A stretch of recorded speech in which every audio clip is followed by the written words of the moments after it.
Hi, it's Russ from Pro Tools Expert, and I've got myself a copy of the new Waves Scheps 73 EQ and preamp plugin, which has some nice features up its sleeve. It works in both mono and stereo.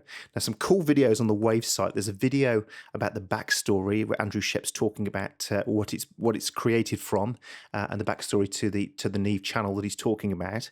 There's a backstory to some of the added features, such as the 10K option in the mid band. And you can see that in the video as well. There's also a really excellent video about how it all works and using it in situ, about 28 minutes long. So I didn't think I'd reinvent the wheel. I'm going to show you a quick overview and explain a little bit about it. But then what I'm going to do, which is one thing that some of you are probably curious about, and you can do this test yourself anyway, is there any benefit in buying this plugin when you have things such as the EQ3, which is modeled on the same EQ and preamp section, but of course not Andrew Scheps' one, which is showing here above. So what I've done is I'm going to show you over this, but then what I've done is I've set up a number of channels. I've set up a bass guitar, I set up a Hammond organ and an electric guitar, and then I've duplicated the settings from the two units and copied them so you can hear the difference. Now, remember, you're watching this on YouTube, so it's never a good, of course, there's going to be compression, audio artifacts, and all sorts of stuff, but I hope you can hear that there is a difference. Now, you can download these as demos anyway, so you can try it yourself, but the reality is, and I'll give you the punchline now, is that they are different. Now, I don't like to use words like best and better, because in a sense, when you're at this level of gear, a lot of it's just down to taste, so they do sound different, and that's the question. And of course, there's some other features in this that you don't get in the VE3 as well, the EQ3. So let me go over it first as a unit, and then we can talk about, do some sound checks and some tests, and then of course you can download it yourself and try your own material. So I've got it on a kind of rock track, and we know that Andrew Scheps is famous for mixing stuff like the Red Hot Chili Peppers, Adele, and so I wanted to use the kind of sound that he would often be found mixing. So quick overview. So what we have at the top here, we have the preamp section. Now, this isn't to be confused. This does not increase the gain into the channel. That's done over here. That's the input and the output. What this does is increase colour into the channel, and I'll show you that when I'm working on things like the Hammond organ or the guitar. And then if we really want to, we can actually then go into drive mode, where it turns into kind of a distortion unit, and they go bright red almost to indicate that's the case. So we can use those as preamp or drive sections, but as I say, this is to add colour and saturation into the sound. Then we have a 12K high shelving, cut and boost. Then we have a mid that goes from 0.36 all the way up to, as I say, this is a new option here, the 10K band, which was found in some old schematics when they were creating this, and in a unit, I think it was called the 1078 instead of the 1073, and so they've included that as well. And then we have a low shelving, cut and boost from 35 to 220, and then high pass filters from 50 all the way up to 300. So they're all these frequencies are really useful, and of course modeled on the original Neve ideas and the Neve circuit design. Then we have a phase switch, and then we can either run this in several versions. We can run it in stereo, duo, MS, and when it's running MS, then the left-hand side, if my memory serves me well, is running the mid and the middle, and then the right-hand side is running the side, so you can use MS processing on this. We can monitor in left, right, mono, or stereo. And then we have these input and output where we can get our level sorted out. Now, they work in a number of different ways, and let me just show you that. So if I come here to, for example, the overheads, I've got it working on the overheads here. So if I just come here and close that one, sometimes it's the case that you will have one of the mics on your channels might be louder than the others. So if we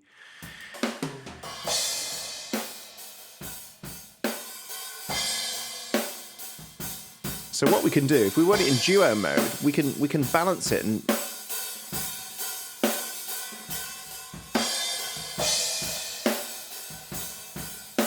now what's nice as well then is what we can then do is we can grab this, and we can still, while they're balanced, move them in their relative positions. And of course in duo mode as well, you can also change the brightness on one Or you might have a cymbal on one side that's bright and the other, and you want to extenuate that. So we can do that kind of stuff. Now the cool thing is then, what we can then do, of course, we can put it back into stereo up here. Now these will now move relative to each other, and these will as well, as you can see. So that's all working relative to one another. So that's a nice feature, that. Now another cool feature as well is this called Link I/O. So it means that as you increase the input, you don't also increase the output. And let me show you that in action. So if I go to something like this guitar here, there we go. That's the baby. Let's play that. We link those.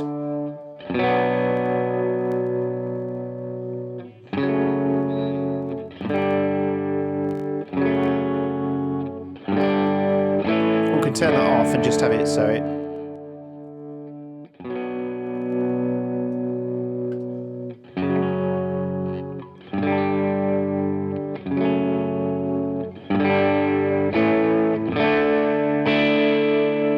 Let's talk about this saturation option. So I'm going to come back to this Hammond organ, which is a great illustration of how this preamp section works here. And if we turn, I think it's about here, let's hear how this Hammond organ is sounding here and play this. Can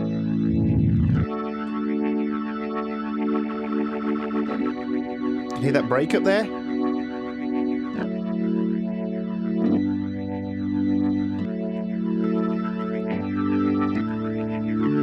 So we can add some colour in there.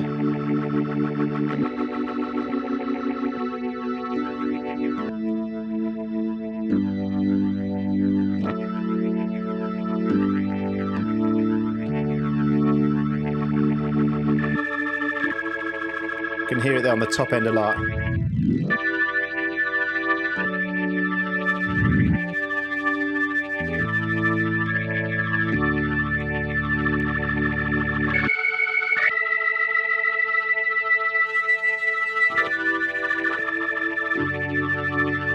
And this is where we start to see some differences between this one and the VE3. So the question some are asking, of course, is are you wasting your money by buying this if you've already got the EQ3? And my answer really is no. Now, there's two options you can take. You can either have both, or you can choose one against the other. And of course, because you can download both, you can try both. But as I say, I've got this set with the same settings as I have this one set, and the sound is different, and they do sound different. And of course, the great thing is that's how analog gear works. You could actually get two of these units next to side by side at each other, and the beauty of analog is no two units ever sound the same. So if I play you this now, so there's the EQ3.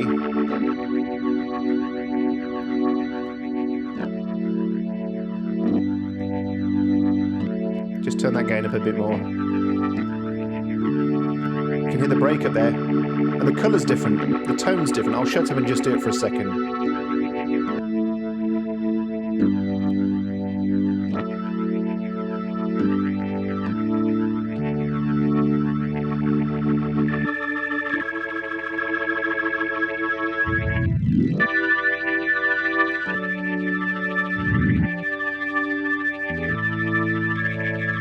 Let me show you on the guitar now. So I've got the guitar doing the same thing. I've done basically comparisons between the two. So I'm going to open up the guitar now and turn that on and open up the VE3 for the guitar. And just close that down for a second. And let's play those two together now.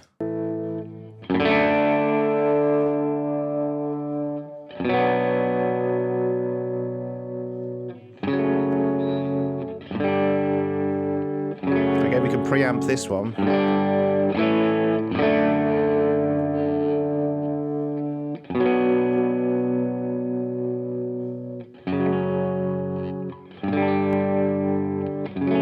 Hear the grunt there now.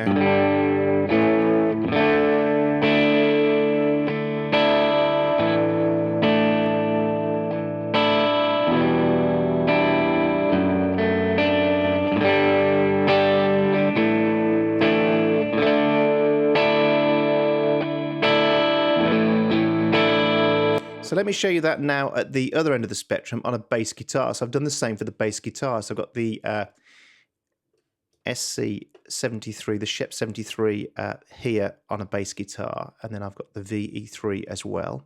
So first the Scheps.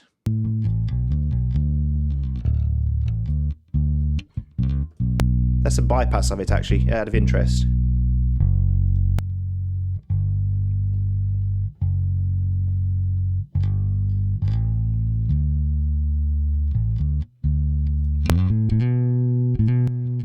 Lovely tone and colour there. And again, we can use the preamp to push it in.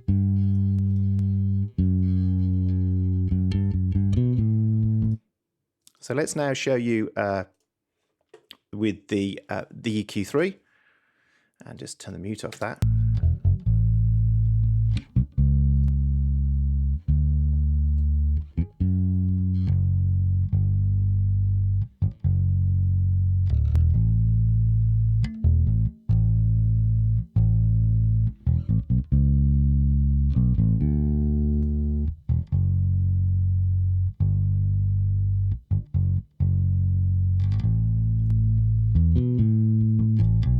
So as you can hear, especially on the bass, and download this and try it for yourself in your own tracks. But what I'm finding, the EQ, there's a more openness in the Scheps 73, and there's more of a sort of low mid presence and a bit more balls in the EQ3 on exactly the same settings. Now that will differ from program material to material.